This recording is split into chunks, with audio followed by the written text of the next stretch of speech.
प्रेम से बोलिए श्री सत्यनारायण भगवान की जय। जय श्री राम भक्तों। आइए आज की वीडियो में हम कार्तिक पूर्णिमा के शुभ अवसर पर श्री सत्यनारायण भगवान की संपूर्ण व्रत कथा का श्रवण करते हैं। हर पूर्णिमा के दिन सत्यनारायण भगवान का व्रत भी किया जाता है और उनकी कथा भी सुनी जाती है। कहते हैं पूर्णिमा के दिन जो भी व्यक्ति सच्चे मन से भगवान सत्यनारायण की कथा का श्रवण करते हैं, उनकी समस्त मनोकामनाएं पूर्ण हो जाती हैं। तो वीडियो में लास्ट तक बने रहें और सत्यनारायण भगवान की संपूर्ण कथा का श्रवण करें। सबसे पहले हम प्रथम अध्याय का श्रवण करते हैं। प्रेम से बोलिए सत्यनारायण भगवान की जय। कथा प्रारंभ। पहला अध्याय। श्री सत्यनारायण कथा प्रारंभ। एक समय नैमिषारण्य तीर्थ में सौनकादि 88,000 ऋषियों ने श्री सूत जी से पूछा, हे प्रभु, इस कलयुग में वेद विद्या रहित मनुष्यों को प्रभु भक्ति किस प्रकार मिलेगी तथा उनका उद्धार कैसे होगा? हे मुनि श्रेष्ठ, ऐसा कोई तप कहिए जिसमें थोड़े समय में पुण्य प्राप्त होवे तथा मनवांछित फल मिले। वह कथा सुनने की हमारी इच्छा है। सर्वशास्त्र ज्ञाता श्री सूत जी बोले, हे वैष्णवों में पूज्य, आप सबने प्राणियों के हित की बात पूछी है। अब मैं उस श्रेष्ठ व्रत को आप लोगों से कहूंगा जिस व्रत को नारद जी ने लक्ष्मी नारायण से पूछा था और लक्ष्मीपति ने मुनि श्रेष्ठ नारद से कहा, सो ध्यान से सुनो।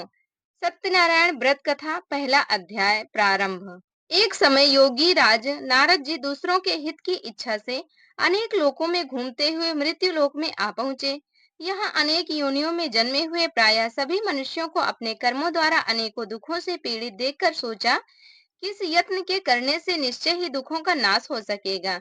ऐसा मन में सोचकर विष्णु लोक को गए। वहां श्वेत वर्ण और 4 भुजाओं वाले देवों के इस नारायण को, जिनके हाथों में शंख चक्र गदा और पद्म थे तथा वरमाला पहने हुए थे, देखकर स्तुति करने लगे। हे भगवान, आप अत्यंत शक्ति से संपन्न हैं। मन तथा बाणी भी आपको नहीं पा सकती। आपका आदि मध्य अंत नहीं है। निर्गुण स्वरूप के कारण भक्तों के दुखों को नष्ट करने वाले हो। आपको मेरा नमस्कार है। नारद जी से इस प्रकार की स्तुति सुनकर भगवान बोले, हे मुनिश्रेष्ठ, आपके मन में क्या है? आपका किस काम के लिए आगमन हुआ है? निसंकोच कहो। तब नारद मुनि बोले, मृत्युलोक में सब मनुष्य जो अनेक योनियों में पैदा हुए हैं, अपने अपने कर्मों के द्वारा अनेक प्रकार के दुखों से दुखी हो रहे हैं। हे नाथ, मुझ पर दया रखते हो तो बताइए कि उन मनुष्यों के सब दुख थोड़े से ही प्रयत्न से कैसे दूर हो सकेंगे? श्री भगवान जी बोले, हे नारद, मनुष्यों की भलाई के लिए तुमने बहुत अच्छी बात पूछी है। जिस काम के करने से मनुष्य मोह से छूट जाता है, वह मैं कहता हूँ, सुनो। बहुत पुण्य देने वाला स्वर्ग तथा मृत्यु लोक दोनों में दुर्लभ एक उत्तम व्रत है। आज मैं प्रेम बस होकर तुमसे कहता हूँ। सत्यनारायण का व्रत अच्छी तरह विधान पूर्वक करके मनुष्य तुरंत ही यहाँ सुख भोग कर मरने पर मोक्ष को प्राप्त होता है। श्री भगवान के वचन सुनकर नारद मुनि बोले कि उस व्रत का फल क्या है, क्या विधान है, किसने यह व्रत किया है और किस दिन यह व्रत करना चाहिए? विस्तार से कहो। भगवान बोले, दुख शोक आदि को दूर करने वाला, धन धान्य को बढ़ाने वाला, सौभाग्य तथा संतान को देने वाला, यह व्रत सब स्थानों पर विजयी करने वाला है। भक्ति और श्रद्धा के साथ किसी भी दिन मनुष्य श्री सत्यनारायण की शाम के समय ब्राह्मणों और बंधुओं के साथ धर्म परायण होकर पूजा करें। भक्ति भाव से नैवेद्य, केले का फल, घी, दूध और गेहूं का चूर्ण सवैया लेवे। गेहूं के अभाव में साठी का चूर्ण, शक्कर तथा गुड़ ले और सब भक्षण योग पदार्थ जमा करके भगवान के अर्पण कर देवों तथा बंधुओं सहित ब्राह्मणों को भोजन करावें। उसके पश्चात स्वयं भोजन करें। नृत्य गीत आदि का आचरण कर सत्यनारायण भगवान का स्मरण करते हुए समय व्यतीत करें। इस तरह व्रत करने पर मनुष्यों की इच्छा निश्चय ही पूरी होती है। विशेषकर कलिकाल में भूमि पर यही मोक्ष का सरल उपाय है। श्री सत्यनारायण व्रत कथा का प्रथम अध्याय संपूर्ण। बोले श्री सत्यनारायण भगवान की जय। श्री सत्यनारायण व्रत कथा दूसरा अध्याय। सूत जी बोले, ऋषियों, जिसने पहले समय में इस व्रत को किया है उसका इतिहास कहता हूँ, ध्यान से सुनो। सुंदर काशीपुरी नगरी में एक अत्यंत निर्धन ब्राह्मण रहता था। वह भूख और प्यास से बेचैन हुआ नित्य पृथ्वी पर घूमता था। ब्राह्मणों से प्रेम करने वाले भगवान ने ब्राह्मण को दुखी देखकर बूढ़े ब्राह्मण का रूप धारण करके उसके पास जाकर आदर के साथ पूछा, हे विप्र, नित्य दुखी हुआ पृथ्वी पर क्यों घूमता है? श्रेष्ठ ब्राह्मण, यह सब मुझसे कहो, मैं सुनना चाहता हूँ। ब्राह्मण बोला, मैं निर्धन हूँ, भिक्षा के लिए पृथ्वी पर फिरता हूँ। हे भगवान, यदि आप इसका उपाय जानते हो तो कृपा करके इसका उपाय कहो। वृद्ध ब्राह्मण बोला कि सत्यनारायण भगवान मनवांछित फल देने वाले हैं, इसलिए हे ब्राह्मण तू उनका पूजन कर, जिसके करने से मनुष्य सब दुखों से मुक्त होता है। ब्राह्मण को व्रत का सारा विधान बताकर ब्राह्मण बूढ़े ब्राह्मण का रूप धारण करने वाले सत्यनारायण भगवान वहीं अंतर्ध्यान हो गए। जिस व्रत को वृद्ध ब्राह्मण ने बताया है मैं उसको करूंगा, यह निश्चय करने पर उसे रात में नींद नहीं आई। वह सवेरे उठ सत्यनारायण के व्रत का निश्चय कर भिक्षा के लिए चला गया। उस दिन उसको भिक्षा में बहुत धन मिला, जिससे बंधु बांधवों के साथ उसने सत्यनारायण का व्रत किया। इसके करने से वह विप्र सब दुखों से छूटकर अनेक प्रकार की संपत्तियों से युक्त हुआ। उस समय से वह विप्र हर मास व्रत करने लगा। इस तरह सत्यनारायण भगवान के व्रत को जो करेगा वह सब पापों से छूटकर मोक्ष को प्राप्त होगा। आगे जो पृथ्वी पर सत्यनारायण का व्रत करेगा वह मनुष्य सब दुखों से छूट जाएगा। इस तरह नारद जी से नारायण का कहा हुआ यह व्रत मैंने तुमसे कहा। हे विप्रो, मैं अब और क्या कहूँ। ऋषि बोले, हे मुनीश्वर, संसार में इस विप्र से सुनकर किस किस ने इस व्रत को किया, हम सब सुनना चाहते हैं। इसके लिए हमारे मन में श्रद्धा है। सूत जी बोले, हे मुनियों, जिस जिसने इस व्रत को किया है वह सब सुनो। एक समय एक विप्र धन और ऐश्वर्य के अनुसार बंधु बांधवों के साथ व्रत करने को तैयार हुआ। उसी समय एक लकड़ी बेचने वाला बूढ़ा आदमी आया और बाहर लकड़ियों को रखकर विप्र के मकान में गया। प्यास से दुखी लकड़हारा उनको व्रत करते देखकर विप्र को नमस्कार कर कहने लगा कि आप यह क्या कर रहे हैं और इसको करने से क्या फल मिलता है, कृपा करके मुझसे कहो। ब्राह्मण ने कहा, यह सब मनोकामनाओं को पूरा करने वाला सत्यनारायण भगवान का व्रत है। इसकी ही कृपा से मेरे यहाँ धन धान्य आदि की वृद्धि हुई है। विप्र से इस व्रत के बारे में जानकर लकड़हारा बहुत प्रसन्न हुआ। तब वह चरणामृत लेकर और प्रसाद खाने के बाद अपने घर को गया। लकड़हारे ने अपने मन में इस प्रकार का संकल्प किया कि आज ग्राम में लकड़ी बेचने से जो धन मिलेगा उसी से सत्यनारायण देव का उत्तम व्रत करूंगा। यह मन में विचार कर वह बूढ़ा आदमी लकड़ियां अपने सिर पर रखकर जिस नगर में धनवान लोग रहते थे वह ऐसे सुंदर नगर में गया। उस रोज वहां उसे उन लकड़ियों का दाम पहले दिनों से चौगुना मिला। तब वह बूढ़ा लकड़हारा दाम लेकर और अति प्रसन्न होकर पके केले की फली, शक्कर, घी, गुड़, दुग्ध, दही और गेहूं का चून इत्यादि सत्यनारायण भगवान के व्रत की कुल सामग्रियों को लेकर अपने घर गया। फिर उसने अपने भाइयों को बुलाकर विधि के साथ भगवान जी का पूजन किया और व्रत भी किया। उस व्रत के प्रभाव से वह बूढ़ा लकड़हारा धन, पुत्र आदि से युक्त हुआ और संसार के समस्त सुख भोग कर बैकुंठ को चला गया। श्री सत्यनारायण व्रत कथा द्वितीय अध्याय संपूर्ण। बोलिए सत्यनारायण भगवान की जय। श्री सत्यनारायण व्रत कथा तीसरा अध्याय। सूत जी बोले, हे श्रेष्ठ मुनियों, अब आगे की कथा कहता हूँ, सुनो। पहले समय में उल्का मुख नाम का एक बुद्धिमान राजा था। वह सत्यवक्ता और जितेंद्रिय था। वह प्रतिदिन देव स्थानों पर जाता तथा गरीबों को धन देकर उनके कष्ट दूर करता था। उसकी पत्नी कमल के समान मुख वाली और सती साध्वी थी। भद्रशिला नदी के तट पर उन दोनों ने श्री सत्यनारायण का व्रत किया। उस समय वहां एक साधु वैश्य आया। उसके पास व्यापार के लिए बहुत सा धन था। वह नाव को किनारे पर ठहराकर राजा के पास आ गया और राजा को व्रत करते हुए देखकर विनय के साथ पूछने लगा, हे राजन, भक्ति युक्त चित्त से यह आप क्या कर रहे हैं? मेरी सुनने की इच्छा है, सो आप यह मुझे बताइए। राजा बोला, हे साधु, अपने बांधवों के साथ पुत्रादि की प्राप्ति के लिए एक महाशक्तिमान सत्यनारायण भगवान का व्रत व पूजन किया जा रहा है। राजा की वचन सुनकर साधु आदर से बोला, हे राजन, मुझसे इसका सब विधान कहो। मैं भी आपके कथनानुसार इस व्रत को करूंगा। मेरे भी कोई संतान नहीं है और इससे निश्चय ही होगी। राजा से सब विधान सुन व्यापार से निवृत्त हो वह आनंद के साथ घर गया। साधु ने अपनी स्त्री से संतान देने वाले उस व्रत का समाचार सुनाया और कहा कि जब मेरे संतान होगी तब मैं इस व्रत को करूंगा। साधु ने ऐसे वचन अपनी स्त्री लीलावती से कहे। एक दिन उसकी स्त्री लीलावती पति के साथ आनंदित हो सांसारिक धर्म में प्रवृत्त होकर सत्यनारायण भगवान की कृपा से गर्भवती हो गई तथा 10वें महीने में उसके एक सुंदर कन्या का जन्म हुआ। दिनों दिन वह इस तरह बढ़ने लगी जैसे शुक्ल पक्ष का चंद्रमा बढ़ता है। कन्या का नाम कलावती रखा गया। तब लीलावती ने मीठे शब्दों में अपने पति से कहा कि जो आपने संकल्प किया था कि भगवान का व्रत करूंगा, अब आप उसे करिए। साधु जी बोले, हे प्रिय, इसके विवाह पर करूंगा। इस प्रकार अपनी पत्नी को आश्वासन दे वह नगर को गया। कलावती पितृगृह में वृद्धि को प्राप्त हो गई। साधु ने जब नगर में सखियों के साथ अपनी पुत्री को देखा तो तुरंत ही दूत को बुलाकर कहा कि पुत्री के वास्ते कोई सुयोग्य वर देख कर लाओ। साधु की आज्ञा पाकर दूत कंचन नगर पहुंचा और वहां पर खोज और देखभाल कर लड़की के लिए सुयोग्य वणिक पुत्र को ले आया। उस सुयोग्य लड़के को देखकर साधु ने अपने बंधु बांधवों सहित प्रसन्नचित अपनी पुत्री का विवाह करके उसके साथ विदा कर दिया। किंतु दुर्भाग्य से विवाह के समय भी उस व्रत को करना भूल गया।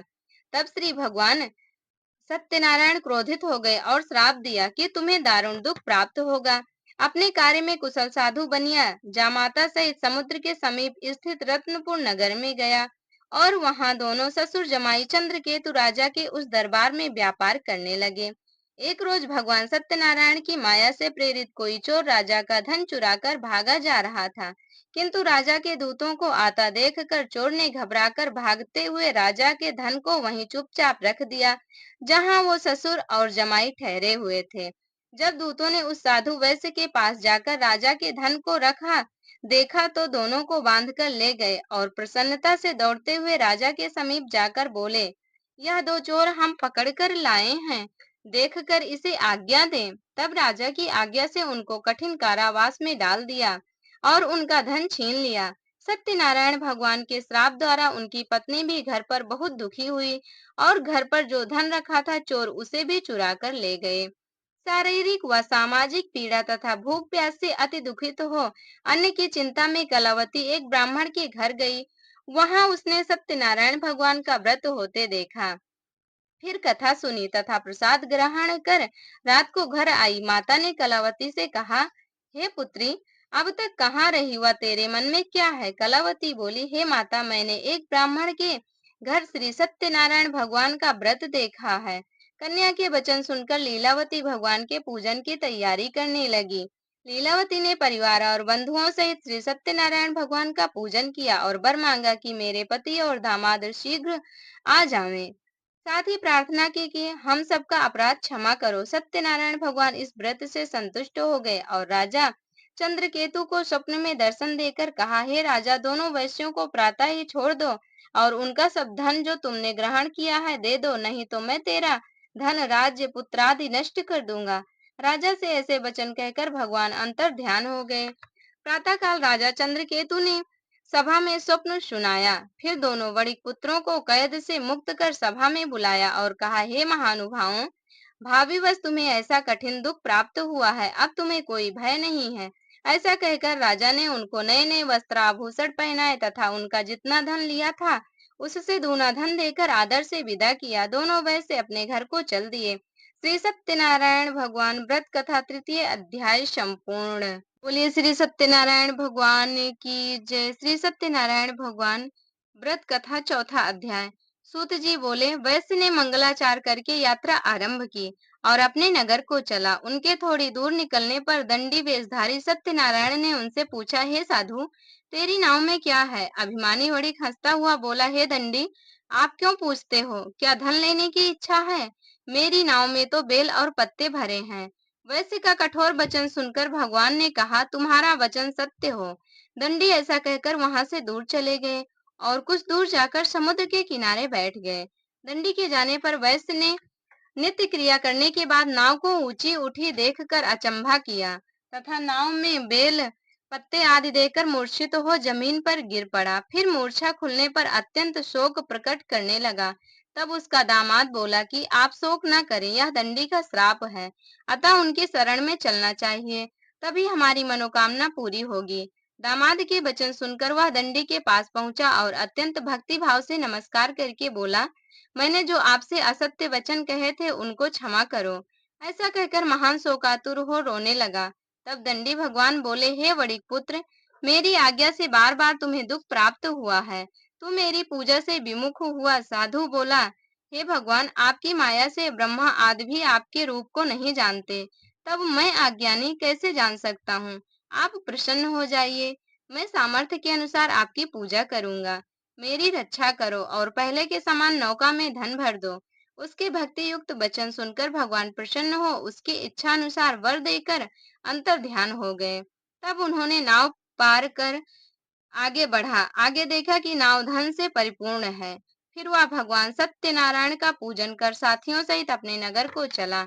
जब अपने नगर के निकट पहुंचा तब दूत को घर भेजा। दूत ने साधु के घर जा उसकी स्त्री को नमस्कार कर कहा कि साधु अपने दामाद सहित इस नगर के समीप आ गए हैं। ऐसा वचन सुन साधु की स्त्री ने बड़े हर्ष के साथ सत्यदेव का पूजन कर पुत्री से कहा, मैं अपने पति के दर्शन को जाती हूँ, तू कार्य पूर्ण कर शीघ्र आ जाना। माता के ऐसे वचन सुनकर कलावती प्रसाद छोड़कर पति के पास गई। प्रसाद की अवज्ञा के कारण सत्यदेव ने रुष्ट हो उसके पति को नाव सहित पानी में डुबो दिया। कलावती अपने पति को न देखकर रोती हुई जमीन पर गिर गई। इस तरह नौका डूबा हुआ तथा कन्या को रोता हुआ देख साधु दुखित हो बोला, हे प्रभु, मुझसे या मेरे परिवार से जो भूल हुई है उसे क्षमा करो। उसके दीन वचन सुनकर सत्यदेव प्रसन्न हो गए और वो आकाशवाणी हुई, हे साधु, तेरी कन्या मेरे प्रसाद को छोड़कर आई है, इसलिए इसका पति अदृश्य हुआ है। ऐसी आकाशवाणी सुनकर कलावती ने घर पहुंचकर प्रसाद खाया, फिर आकर पति के दर्शन किए। तत्पश्चात साधु ने बंधु बांधवों सहित सत्यदेव का विधि पूर्वक पूजन किया। इस प्रकार वह इस लोक का सुख भोगकर अंत में स्वर्ग लोक को गया। श्री सत्यनारायण कथा का चतुर्थ अध्याय संपूर्ण। बोलिए सत्यनारायण भगवान की जय। श्री सत्यनारायण व्रत कथा पांचवा अध्याय। सूत जी बोले, हे ऋषियों, मैं और भी कथा कहता हूँ, सुनो। प्रजा पालन में लीन तुंगध्वज नाम का एक राजा था। उसने भी भगवान का प्रसाद त्याग कर बहुत दुख पाया। एक समय वन में जाकर वन्य पशुओं को मारकर वह बड़ के पेड़ के नीचे आया। वहां उसने ग्वालों को भक्ति भाव से बांधवों सहित सत्यनारायण जी का पूजन करते देखा। राजा देखकर भी अभिमान बस वहां नहीं गया और न ही नमस्कार किया। जब ग्वालों ने भगवान का प्रसाद उसके सामने रखा तो वह प्रसाद त्याग कर अपनी नगरी को चला गया। वहां उसने अपना सब कुछ नष्ट पाया तो वह जान गया कि यह सब भगवान ने ही किया है। तब वह विश्वास कर ग्वालों के समीप गया और विधि पूर्वक पूजन कर प्रसाद खाया तो सत्यनारायण देव की कृपा से सब कुछ पहले जैसा ही हो गया। फिर दीर्घ काल तक सुख भोग कर मरने पर स्वर्ग लोक को गया। जो मनुष्य इस परम दुर्लभ व्रत को करेगा, भगवान की कृपा से उसे धन धान्य की प्राप्ति होगी। निर्धन धनी और बंधी बंधन से मुक्त होकर निर्भय हो जाता है। संतानहीनों को संतान की प्राप्ति होती है तथा सब मनोरथ पूर्ण होकर अंत में वैकुंठ धाम को जाता है। जिन्होंने पहले इस व्रत को किया, अब उनके दूसरे जन्म की कथा कहता हूँ। वृद्ध सतानंद ब्राह्मण ने सुदामा का जन्म लेकर मोक्ष को पाया। उल्का मुख नाम का राजा दशरथ होकर बैकुंठ को प्राप्त हुआ। साधु नाम के वैश्य ने मनोरथ बनकर अपने पुत्र को आरे से चीरकर मोक्ष को प्राप्त किया। महाराज तुंगध्वज ने स्वयंभू होकर भगवान में भक्ति युक्त हो कर्म कर मोक्ष प्राप्त किया। श्री सत्यनारायण कथा पांचवा अध्याय संपूर्ण। बोले श्री सत्यनारायण भगवान की जय। आइए अब श्री सत्यनारायण जी की आरती का श्रवण करते हैं। जय लक्ष्मी रमणा, श्री जय लक्ष्मी रमणा, सत्यनारायण स्वामी जनपातक हरणा, श्री जय लक्ष्मी रमणा।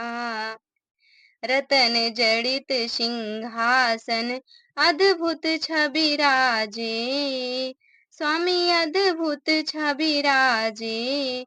नारद करत निरंतर, नारद करत निरंतर, घंटा ध्वनि बाजे, श्री जय लक्ष्मी रमणा। प्रगट भय कलि कारण, तुझको दरस दियो, स्वामी तुझको दरस दियो। बूढ़ा ब्राह्मण बन कर, बूढ़ा ब्राह्मण बन कर, कंचन महल कियो, जय लक्ष्मी रमणा। दुर्बल भील कराल, इन पर कृपा करी, स्वामी इन पर कृपा करी। चंद्रचूड़ एक राजा, चंद्रचूड़ एक राजा, तिनकी विपत्ति हरी, श्री जय लक्ष्मी रमणा। वैश्य मनोरथ पायो श्रद्धा तज दीनी, स्वामी श्रद्धा तज दीनी। सो फल भोग्यो प्रभु जी, सो फल भोग्यो प्रभु जी, फिर स्तुति कीन्ही। ओम जय लक्ष्मी रमणा, भक्ति भाव के कारण छिन छिन रूप धरो, स्वामी छिन छिन रूप धरो। श्रद्धा धारण कीनी, श्रद्धा धारण कीनी, तिनको काज सरो। ओम जय लक्ष्मी रमणा, ग्वाल बाल संग राजा, बन में भक्ति करी, स्वामी बन में भक्ति करी। मन वांछित फल दीना, मन वांछित फल दीना, दीन दयाल हरि। ओम जय लक्ष्मी रमणा, चढ़त प्रसाद सवैया, कदली फल मेवा, स्वामी कदली फल मेवा। धूप दीप तुलसी से, धूप दीप तुलसी से, राजी सत्य देवा। ओम जय लक्ष्मी रमणा, श्री सत्यनारायण की आरती जो कोई गावे, स्वामी जो कोई गावे। कहत शिवानंद स्वामी, भजत शिवानंद स्वामी, मनवांछित फल पावे। ओम जय लक्ष्मी रमणा, जय लक्ष्मी रमणा, श्री जय लक्ष्मी रमणा। सत्यनारायण स्वामी, सत्यनारायण स्वामी, जनपातक हरणा। ओम जय लक्ष्मी रमणा। इत्र श्री सत्यनारायण भगवान की आरती संपूर्ण। प्रिय भक्तों, सत्यनारायण भगवान की संपूर्ण व्रत कथा संपूर्ण हुई। तो आप लोगों को कैसी लगी कमेंट करके जरूर बताएं और कमेंट बॉक्स में जय श्री सत्यनारायण भगवान लिखना बिल्कुल भी ना भूलें। हमारे साथ जुड़े रहने के लिए धन्यवाद। मिलेंगे अगली वीडियो में नई नई जानकारी के साथ, नई नई व्रत कथाओं के साथ। तब तक के लिए हमारे साथ प्रेम से बोलिए श्री सत्यनारायण भगवान की जय।